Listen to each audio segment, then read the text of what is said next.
الولد. الجمله دي فعليه ولا اسميه؟ فعليه. عشان بتبدا بفعل. برافو. طيب الولد دي هتعرب ايه؟ ما دام احنا عندنا جمله فعليه يبقى عندنا اركان الجمله الفعليه ايه؟ فعل وفاعل ومفعول. يبقى لازم يكون عندي الاركان. ساعات المفعول يبقى مش موجود، صح؟ طيب هنا عندك فعل، يبقى ده ايه؟ فاعل. ليه اتلخبطتي؟ الجمله الفعليه بتتكون من ايه؟ فعل وفاعل. ساعات المفعول يبقى زهقان ومش عايز يجي في الجمله، صح؟ طيب بس لازم يكون عندي فعل وفاعل. ما دام عندي جمله فعليه يبقى عندي فعل، والفاعل دايما يبقى ده فاعل. ايه بقى فاعل ايه؟ الفاعل دايما مرفوع. يبقى انا عايزاكي تعربي تقولي فاعل مرفوع. طيب ده مفرد ولا جمع؟ ولد واحد، صح؟ يبقى مرفوع بايه؟ الولد بالضمه. فين الواو؟ العلامه الاعرابيه لازم تكون موجوده يا جنى. خلاص اكتبي فاعل مرفوع بالضمه.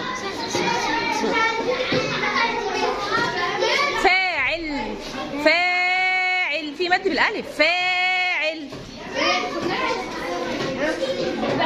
جنجونه ليه عملت الشرطه دي؟ فاعل اهو، امور اهو، مرفوع بالضم. برافو. ماشي. اكل الولد يا هادي. خلاص. دي جمله فعليه ولا اسميه؟ فعليه. ليه قلت جمله فعليه؟ لانها بدت فاعل. برافو عليك. عايزاك تطلع لي منها الفاعل.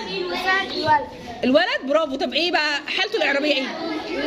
الفعل ده مرفوع. برافو عليك، مرفوع. طيب هو هنا هيبقى مرفوع بايه؟ هو هنا ايه؟ مفرد. لازم اشوف بقى هو مفرد ولا ايه بقى؟ ما مفرد، مرفوع بالضم. يبقى فاعل مرفوع بالضمه. برافو عليك يا هادي. اقعد. شرب الولد. ماشي يا عبد الرحمن. دي جمله فعليه ولا اسميه؟ فعليه. ليه جمله فعليه؟ عشان تبدا بفعل. برافو عليك، تبدا بفعل. ما دام عندي جمله فعليه يبقى عندي فاعل. ما دام عندي جمله فعليه يبقى عندي اركان الجمله الفعليه ايه؟ فعل وفاعل ومفعول. فعل وفاعل ماشي. وساعات بيكون مفيش مفعول، مش مشكله، يبقى زهقان مش عايز يجي معانا. طيب هنا بقى هنعرب الولد ايه؟ فعل مرفوع وعلامه رفعه الضم. ليه الضم مش مفرد؟ برافو عليك. سقفوا يا عبد الرحمن. كراسي محمد عماد واندرو، انتوا الثلاثه كل واحد فيكم يكتب جمله فعليه. يلا بسرعه. انا مش عايزه اسمع صوت. ياسين مش عايزه اسمع صوت. هيكتبوا الثلاثه كل واحد جمله فعليه. جاء الولد، لعب الولد. ماشي خلاص. كتب ايه؟ اجتهد التلميذ. طيب انتوا الثلاثه كتبتوا جمل ايه؟ كتبت ايه يا اندرو؟ فعليه. جمله فعليه. فين الفاعل؟ الولد. الفاعل بيعرب ايه؟ الفاعل دايما مرفوع بايه بقى هنا؟ عشان هو مفرد. برافو. هنا بقى انت كتبت يا محمد ايه؟ جاء الولد. ماشي. جاء الولد جمله ايه؟ جاء الولد الى المدرسه. دي جمله فعليه. ماشي. ممكن تعرب لي؟ ما حدش فيكم كتب، كلكم مفرد. طيب الولد تعرب ايه؟ هتعرب بالضمه. هنقول الولد هيعرب بالضمه ولا لازم اعرفه الاول؟ ينفع اقول انت اسمك عايش معانا؟ ما ينفعش. لازم اقول ان انت محمد اللي قاعد معانا، صح؟ يبقى الولد فاعل الاول. الولد فاعل مرفوع. يبقى لازم. برافو عليك. بس لازم اقول الاول ان هو فاعل. ما دام عندي جمله فعليه لازم اعمل اركان الجمله الفعليه، اطلعهم. بس انا مش هقول. كراس. انا عامله صح. اجتهد التلميذ. عملت ايه يا كراس هنا بقى؟ دي جمله فعليه ولا اسميه؟ فعليه. عشان ايه جمله فعليه؟ عشان تبدا بفعل. برافو عليك، تبدا بفعل. طيب هنا بقى فين الفعل وفين الفاعل؟ هنا الفعل وهنا الفعل. برافو. الفاعل هنا ايه؟ بيعرب اسمه. بنعربه ازاي؟ بنقول الفاعل ايه؟ بنقول عليه فاعل ايه؟ فعل مرفوع وعلامه رفع الضم. عشان برافو عليك. سقفوا الكراس.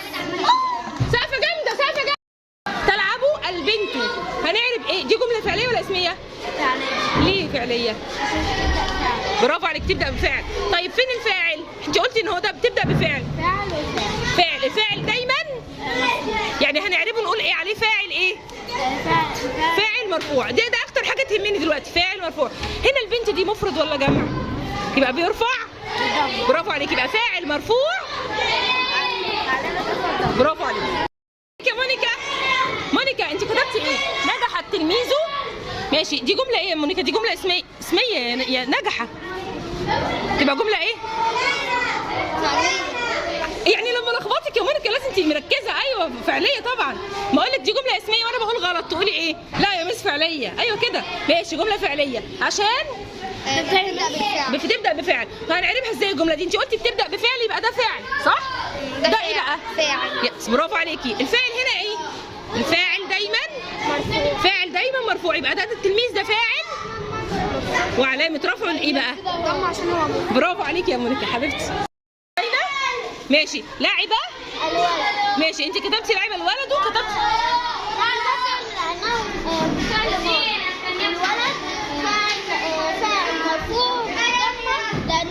برافو عليكي يا رودية. خلاص انت كده فهمتيها. لما عندي جمله فعليه لازم يكون عندي اركان الجمله الفعليه ايه؟ فعل وفعل ومفعول. دايما المفعول ساعات بيبقى زهقان مننا مش عايز يجي، مش مشكله، لكن لازم يكون عندي فعل وفاعل. ما ينفعش يبقى عندي جمله فعليه من غير فعل وفاعل. اول حاجه ادور عليها الفعل والفاعل. ينفع اقول لعب فاعل وده مفعول؟ ما ينفعش، لان الراجل لما بنى البيت ايه الاول؟ بنى الاول سكن الفعل الدور الاولاني والدور الثاني على طول الفاعل. خلاص فاهمينها؟ اياد انت عملت ايه يا اياد هنا؟ كتبت ايه؟ جمله فعليه. جمله فعليه اركانها ايه؟ اسم فعلية الفعل والفعل. برافو عليك. انت فين الفعل وفين الفاعل؟ الفاعل هنا الفاعل بيعرف بايه؟ الفاعل دايما مرفوع. سنه 5 اطلعوا بره. روحوا فسحه، اللي عايز يطلع فسحه يطلع فسحه. ماشي ها؟ فاعل ايه؟ دايما مرفوع. ما يبقى هنا الفاعل ده مرفوع بايه؟ يا عم لانه برافو عليك. ليه من امثلتك عميقه يا ادم. طيب هبت الرياح دي جمله ايه؟ فعلية. برافو عليك فعليه. فين الفعل وفين الفاعل؟ الفعل هو والفعل اهو. ماشي، الفاعل ايه؟ اعرب لي الفاعل بره. لا يلا قول الرياح ايه؟ نكتب سؤال يا مس.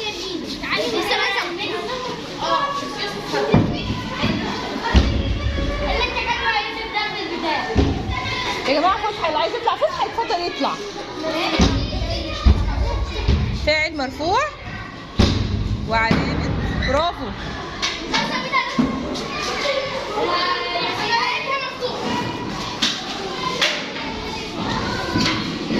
ضمه. ليه ضمه؟ شاطر، مهما لخبطك شطور. لانه ايوه لانه جمع تكسير. انا كنت عايزه حد يكتب لي مثال غير المفرد. برافو يا ادم حبيبي. اقول يا مس اقول ايوه كده. كتبت انت ايه؟ يشرح المعلمون الدرس. فاعل مرفوع بايه بقى؟ دايما علامه الرفع بتكون موجوده معانا، احنا خدناها. المعلمون علامه رفعه بس.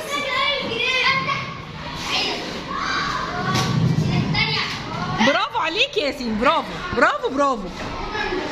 يبقى انا برافو عليك لانه جمع مذكر سالم.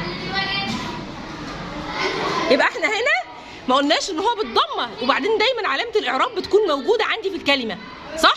اهي الواو موجوده اهي منورانا صح؟ شكرا يا ياسين. سقفه كبيره. برافو. عملت ايه يا يوسف؟ المعلمه دي المعلمه صح؟ ناقصها تقريبا ميم ولا لا؟ المعله دي المعله او المحله اللي انت عايزه. ماشي، بس انت عملت يا يوسف، احنا دلوقتي انت عملت جمله برافو عليك. دي جمله ايه؟ فعليه ولا اسميه؟ المعلمه اسميه، عشان كده قلت مبتدا صح؟ دي ايه؟ مبتدا. فين التاء بتاعت المبتدا؟ نكتب صح ما دام احنا شطار نكتب صح. مبتدا لا مبتدا هنكتبها كده، الميم اهي وبعدين باء مبتدا. خلاص مان. انت كتبت يا عبد الرحمن فاز الفريق، وقلنا اول حاجه ما ينفعش اخمن. انا مش عايزه اخمن، انا عايزه اول حاجه بص اقول هي دي جمله فعليه ولا اسميه؟ فاز فعليه. ليه بقى المبتدا فازة ازاي؟ جملة فعلية يبقى عندي ايه؟ فعل وفاعل ومفعول، ما ينفعش يبقى عندي صح؟ يبقى لا لا لا لا لا، ما عنديش مبتدأ وخبر خالص، عندي فعل وفاعل ومفعول لأنها جملة فعلية. يبقى فازة فعل ماضي صح؟ والفريق بقى الفريق، هنا الفريق هنعرفها ايه يا عبد الرحمن؟ فاعل ماله بقى؟ بس انا بعد لا انا عايزاك عايزاك تعمل لي الفاعل.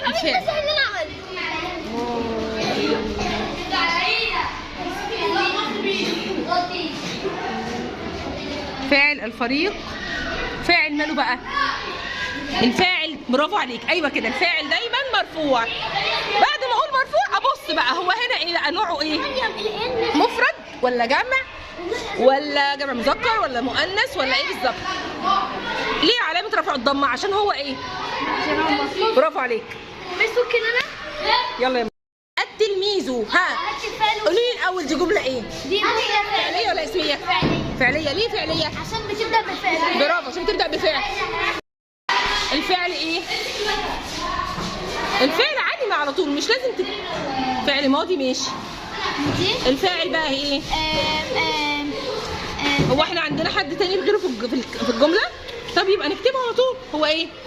فاعل وفاعل. هو ايه الفاعل الاول؟ طلعيه، مش هو ده التلميذ؟ مش انت قلتي عليه بقى؟ فاعل. فين الفاعل؟ التلميذ. برافو. هتبقى فاعل مرفوع بالضمة، مرفوع وعلامة رفعه او مرفوع بالضمة صح، وعلامة رفعه الضمة. طب يا مريومة ضمة ظاهرة ولا مقدرة؟ يعني ينفع نكتب هنا ضمة كده ولا ما ينفعش؟ لا ما ينفعش، لازم نكتب ضمتين. لا بعيدا عن الضمتين. لا احنا اتفقنا امتى تبقى ضمة ظاهرة وامتى تبقى ضمة مقدرة؟ ضمة ظاهرة لو في الحرف الأخير ايه؟ مش حرف عيان. صح؟ يبقى ايه هنا؟ يبقى هنا علامة رفع الضمة الظاهرة. خلاص؟ اتفقنا؟ بص يا يوسف، انت دلوقتي كتبت شرحت المعلمة فعل وفاعل ومفعول الدرس. ماشي ماشي، برافو عليك، برافو. دي جملة فعلية ولا اسمية؟ فعلية. برافو، خطك جميل يا يوسف.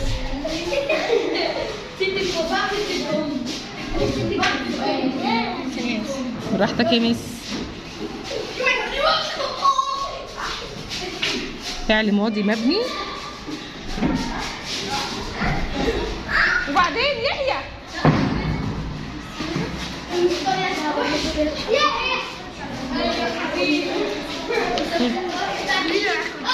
فين الفاعل بقى؟ الفعل فين الفاعل؟ ذهبت البنت. ماشي، فين الفعل وفين الفاعل؟ دي جملة فعلية ولا اسمية؟ فعلية. ليه يا يحيى قلت عليها جملة فعلية؟ لأنها بدأت بفعل. برافو عليك. ما دام بدأت بفعل يبقى لازم أدور بسرعة على الركن الثاني اللي هو فاعل. الفاعل. فين الفاعل؟ البنت. الفاعل دايما مرفوع وعلامة رفعه الايه؟ أنزلهم؟ حاضر ماشي. ذهب الرجل. دي جملة فعلية ولا اسمية؟ ليه فعلية؟ برافو عليكي. ماشي، فين الفاعل؟ فين الفاعل؟ فاعل. ماشي، الفاعل دايما مرفوع، لازم نحفظها. الفاعل دايما مرفوع، يعني اول ما الاقي فاعل اقول ايه؟ فاعل مرفوع وعلامة رفعه ايه بقى هنا؟ ليه؟ لانه برافو عليك يا نوش، برافو بطلة. نعم ماشي يا تقى. الجملة دي فعلية ولا اسمية؟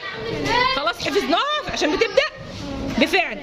طيب ما دام لقيت فعل يبقى لازم ادور بسرعة على اللي عمل الفعل ده اللي هو الفاعل. ادور بقى في الجملة على الفاعل. فين الفاعل؟ صح، المعلم. يبقى المعلم هنا فاعل والفاعل دايما الفاعل دايما. برافو عليك. انت اسمك ايه؟ رؤى. يلا يا رؤى. ذهب الولد. هنا دي جملة فعلية ولا اسمية؟ لا اسمية. اسمية؟ يعني انا لخبطتك انا اقول فعلية. مش ده ذهب؟ ده فعل ماضي ولا ده اسم؟ فعل. يا قلبي، ده اسم ولا فعل؟ ذهب اسم ولا فعل؟ من غير ما نخاف، احنا شطار. ده فعل ماشي، والفعل لازم الفعل يكون بعده على طول او في نفس الجمله فاعل. ماشي، فين الفاعل؟ والفاعل دايما ينفع يجي منصوب؟ مش ممكن، الفاعل دايما مرفوع. يبقى انا هعرف دي هقول ايه؟ فاعل مرفوع. ليه الضمه؟ لانه واحد بس، مفرد. خلاص يا رؤى، في حاجه صعبه؟ يلا يا حبيبي. يذهبوا، انت كتبت ايه؟ يذهب المجاهدون للجهاد. ايه المثال العميق ده يا محمد؟ برافو عليك. ماشي، هنا ده ايه؟ دي جملة فعلية. ليه قلت عليها جملة فعلية؟ لأنها تبدأ بفعل. يعني ما ينفعش نقول المجاهدون للجهاد كده ونقول انها جملة اسمية؟ لا، ما ينفعش، لأن في فعل موجود. ماشي، برافو عليك. هنعربها ازاي بقى؟ الفاعل هنعربه. انا عايزة الفاعل. فين الفاعل؟ طلعوه لي الأول، اعملي عليه دائرة كده. برافو عليك. ونقول لا. يبقى المجاهدون على بعضها. ماشي، هنعربها هنقول ايه بقى؟ ده فاعل ايه؟ الفاعل الفاعل دايما مرفوع. برافو عليك. ماشي، هنا يبقى هنقول هنا فاعل مرفوع. فاعل مرفوع علامة رفعه الواو. برافو عليك. ليه الواو؟ لانه بطل. برافو عليك. خلاص، مفهومه؟ جمانة لعبت البنت. ماشي، دي بس جمانة. ده برافو. يعني دي جمله ايه؟ ما دام قلتي فعل ينفع نقول ان هنا ده مبتدا. ايه رايك؟ ينفع؟ لا. قلبي ينفع نقول ده مبتدا؟ طب ليه ما ينفعش نقول ده مبتدا؟ عشان دي جمله فعليه. ما دام عندي جمله فعليه يبقى ابص على الاركان بتاعت الجمله الفعليه، فعل وفاعل ومفعول، فعل وفاعل. لكن لو عندي جمله اسميه هقول ايه؟ مبتدا وخبر. لازم اركز، عشان كده بقول لكم ما تخمنوش. ابص اول حاجه، انت كتبتي جمله فعليه، ما دام جمله فعليه يبقى لازم يكون عندي الاركان بتاعتها اللي هم ايه الاركان؟ برافو. هنا عندي فعل، يبقى ندور على الفاعل. فين الفاعل؟ البنت. والفاعل دايما مرفوع. برافو عليكي، مرفوع.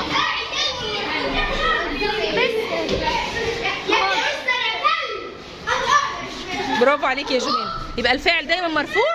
طب هنا مرفوع وعلامة رفعه ايه بقى؟ هنا البنت دي مفرد ولا جمع؟ مفرد، صح؟ يبقى مرفوع. لا، هو في هنا ألف. علامة الرفع يا جمانة دايما بتكون موجودة عندي. يا جماعة خليكم في الفسحة، ممكن بره. دايما علامة الرفع بتكون موجودة عندي في الكلمة. يعني هنا مفيش ألف، لكن لو في بنتان مثلا، لو في البنتاني هيبقى في عندي علامة اهي، لكن هنا ما عنديش أصلا، ودي مفرد، والمفرد بيرفع بالضمة. أيوه كده، ركزي. خلاص؟ يبقى الفاعل دايما مرفوع، وهنا مرفوع بالضمة. دي هناخدها بعدين. المهم دلوقتي إن الفاعل دايما. برافو عليك. ايه يا دودو؟ يا رورو؟ أنا شاطر يا مس. أنت شاطر قوي يا مس. يلا عشان الفسحه قربت تخلص. رجع الولد من المدرسه. ماشي، خلينا رجع الولد بس. دي جمله ايه؟ ليه قلتي عليها جمله فعليه؟ ليه؟ دي جمله اسميه. لا، فعلية. لا، اسميه. ايوه، برافو عليكي. ايوه كده، نصحصح. رجع الولد. يبقى الولد هنعرفها ايه؟ فاعل ماله؟ منصوب. ليه فاعل مرفوع؟ لان الفاعل دايما مرفوع. فاعل مرفوع. برافو. ليه قلتي بالضمه يا ريق؟ برافو عليكي. أنا شاطر. يلعب الولد. انت قلتي يلعب فعل مضارع. الولد فاعل مرفوع علامه رفع الضمه. ليه قلتي ان الولد فاعل مرفوع علامه رفع الضمه؟ لا، مش الفعل اللي بيجي. ماشي، عشان لازم اول ما بدور الاقي الفعل بدور على الفاعل وبسال عليه بايه؟ بسال على الفاعل بايه؟ بسال عليه بايه؟ بقول مين يلعب. مين اللي بيلعب؟ الولد. اول ما الاقي اي فعل اقول مين اكل. مين اللي اكل؟ الولد مثلا. خلاص ماشي. انت قلتي الولد مرفوع، فاعل مرفوع وعلامه رفعه. ليه قلتي الضمه؟ عشان هو ايه يا جمانة؟ عشان هو مفرد. ضمه عشان هو مفرد. برافو يا رينات. طب هنا ضمه ظاهره ولا مقدره؟ ليه ظاهره؟ برافو، عشان الحرف ده ايه؟ حرف مش عيان، صح؟ حرف صحيح. برافو. برافو حبايبي. يلا يا ملك، انتبه السامع. ايه يا ملك، دي جمله فعليه ولا اسميه؟ ليه فعليه؟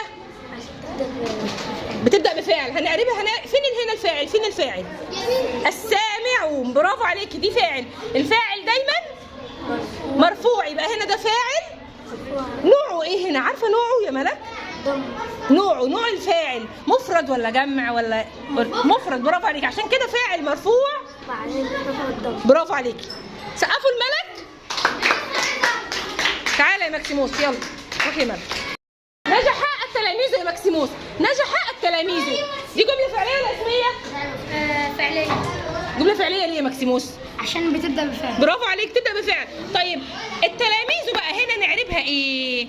فاعل مرفوع. نوعه جمع تكسير. برافو عليك، يبقى مرفوع بايه؟ مرفوع بالضم. برافو عليك، يبقى فاعل مرفوع وعلامه رفعه الضمه لانه جمع تكسير. برافو عليك. سقفوا الماكسيموس جامد، سقفوا جامد. على فكرة يا مونيكا وميرا. يلا يا مريم، فازت التلميذات. دي جمله ايه؟ فعليه. ليه؟ عشان ليه فعليه؟ تبدا بفعل. شطوره يا مريومه. طيب فين الفعل وفين الفاعل؟ برافو عليك، علي صوتك، انت شطوره. ماشي. هنا التلميذات فاعل. الفاعل دايما